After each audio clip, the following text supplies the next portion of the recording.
नि सा गा पनि पनि गा पा पद पद गा नि ध सा नि सा गा पनि पनि गा पा पद पद गा नि ध सा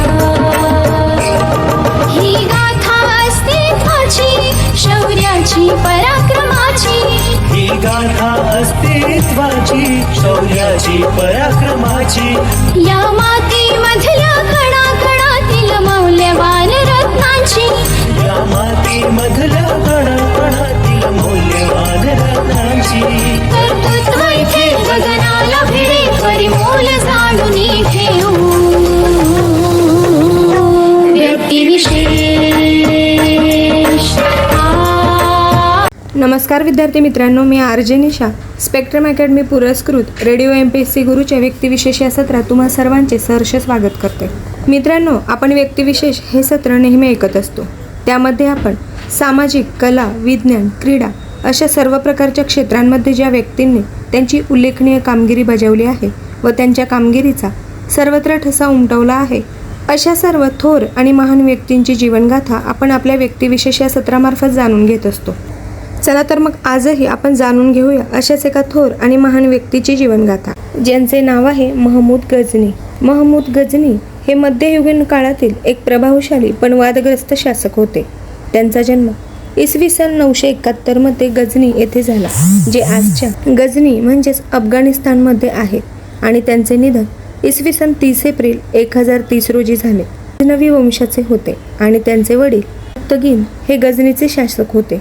वडिलांच्या मृत्यूनंतर महमूदने सत्तेची सूत्रे आपल्या हातात घेतली आणि गझनीचे साम्राज्य अधिक बळकट करण्यास सुरुवात केली. त्यांनी स्वतःला इस्लामचा रक्षक म्हणून विस्तारक मानले.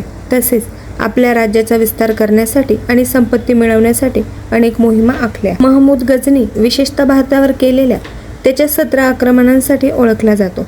इसवी सन 1000 ते 1027 या कालावधीत त्याने उत्तर भारतातील विविध भागांवर सतत हल्ले केले.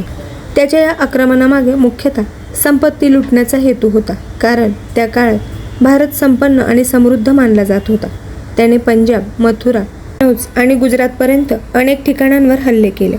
त्याच्या सर्वात प्रसिद्ध आणि चर्चित आक्रमणांपैकी एक म्हणजे गुजरातमधील सोमनाथ टेम्पल या मंदिरावर केलेला हल्ला.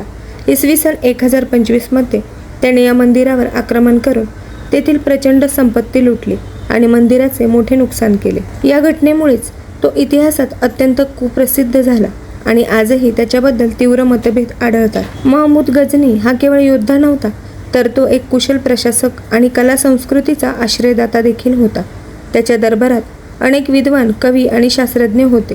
प्रसिद्ध पार्शियन कवी फेरडौसी, ज्यांनी शाहनामा हे महाकाव्य लिहिले, तसेच महान विद्वान अल-बिरुनी हे त्यांच्या दरबारात होते.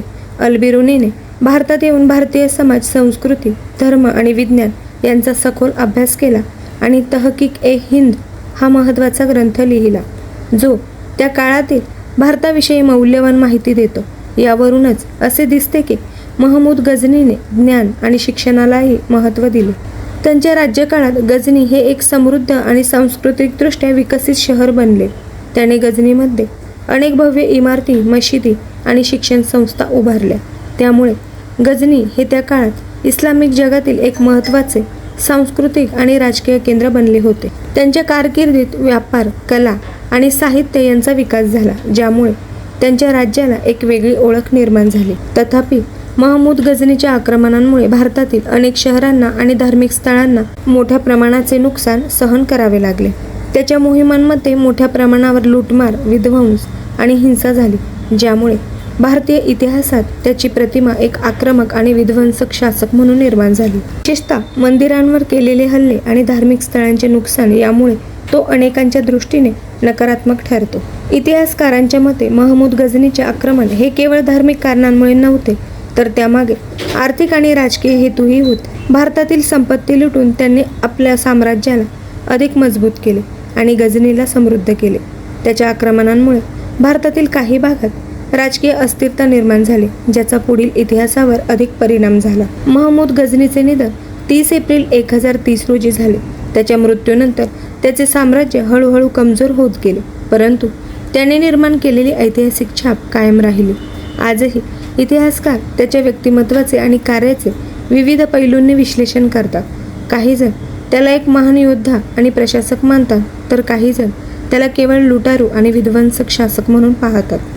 एकूणच महमूद गझनी हा एक बहुआयामी व्यक्तिमत्व होता. एकीकडे तो एक शक्तिशाली शासक, रणनीतिकार आणि संस्कृतीचा आश्रयदाता होता, तर दुसरीकडे तो भारतावर आक्रमणे करून मोठ्या प्रमाणावर लूटमार आणि विध्वंस करणारा आक्रमकही होता.